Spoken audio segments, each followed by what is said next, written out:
Welcome to episode number 3 on personal branding. My name is Gishuri Rungu, and welcome to my channel. Thank you for being here.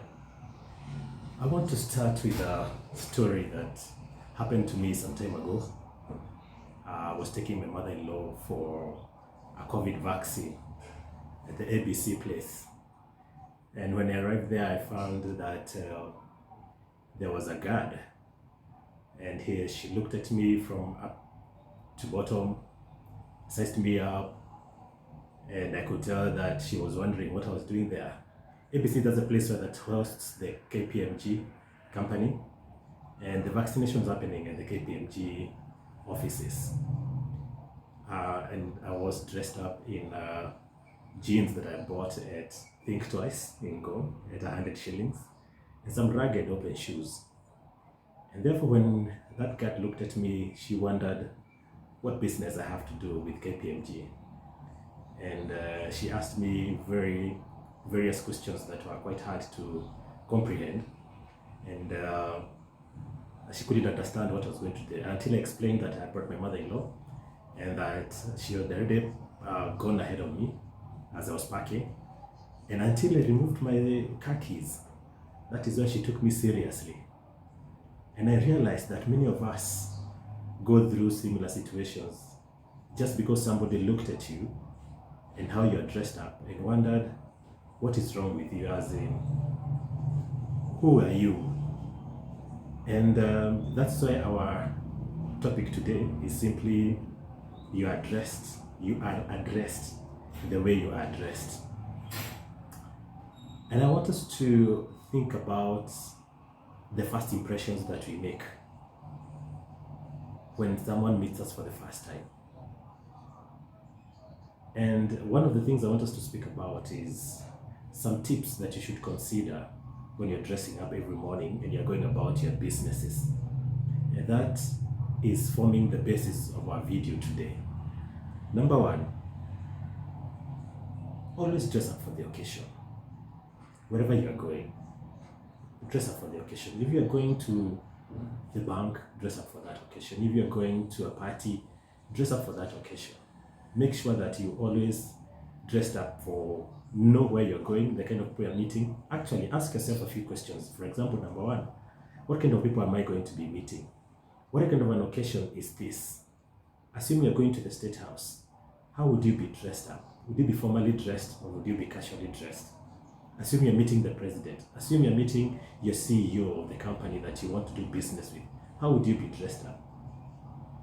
That is why I want to ask us today. You always have to make sure that you're dressed up for the occasion.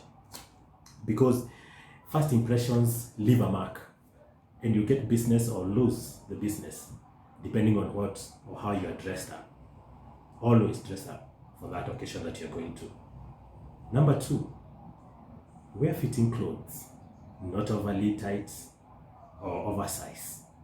If you are going to the shop to do some buying, some of us have problem getting the best fit from shops. They have to be resized. Go and make sure that you have your suits resized to your size. Let them be fitting, not tight, just fitting. And they should not be oversized. You know how ridiculous someone looks when they're dressed in an oversized suit? It looks weird for gentlemen. It's even worse for the ladies if you're wearing something that is oversized. It means that you're not serious. You're not aware of yourself. You don't know who you are really. Because how I look at you when I see you is dependent on how you're dressed. That is the first impression I have before you open your mouth to speak. Number 3, which is a bit controversial, but wear bright colors. Yeah.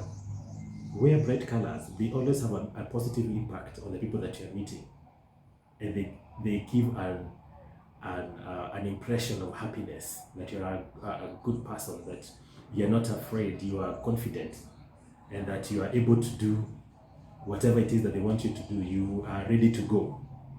It always works. Psychologically proven and scientifically proven through research that bright colors have a brighter impression on people. If you're a gentleman, we are always advised to have dark suits if you're going for businesses. But the shirt that you're wearing and the tie should at least be a bit bright. You never go wrong with a white shirt. Always being, not always, but rather try to be in white or other bright colored shirts and ties, even if you're wearing a dark suit. For the ladies, the same goes with your blouse. It should be brightly colored. It makes an impression. But if you're able to wear some bright colored clothes, well, that would work for you. And number 4, and the final one I want to speak about, is know your industry. Being aware of what your industry expects you, what it expects you to dress in. If you're an engineer, for example, I would not probably expect you to go to the field in a suit. People would wonder how you are, the connection between the suit and being in the field and working that construction site, for example. At the same time, if you are working in a formal office like a bank or any other place that it requires you to dress formally in a suit, always be aware. And you look at your peers, how they are dressed up when they are going for meetings, and learn from your peers. They always know. Some of the companies instruct their employees on how to dress up, which is a very positive thing because it gives an impression of the seriousness of the company. And I want to leave you with this, that you should dress the way you feel. You should not dress the way you feel. Rather, you should dress the way you want to feel, because the kind of dressing that you wear will determine how you feel. If you wear dark colored clothes, you most likely be dull the whole day. If you are wearing brightly, you will feel upbeat and ready to go about, and it will have an impression on the people you meet. This is how we connect this with personal branding, because every day when you go out there, how you portray yourself will determine how far your personal brand will go. Thank you very much. This is Geshure Rungu. Share this message, and also, if possible, please subscribe to my channel. God bless you. Bye.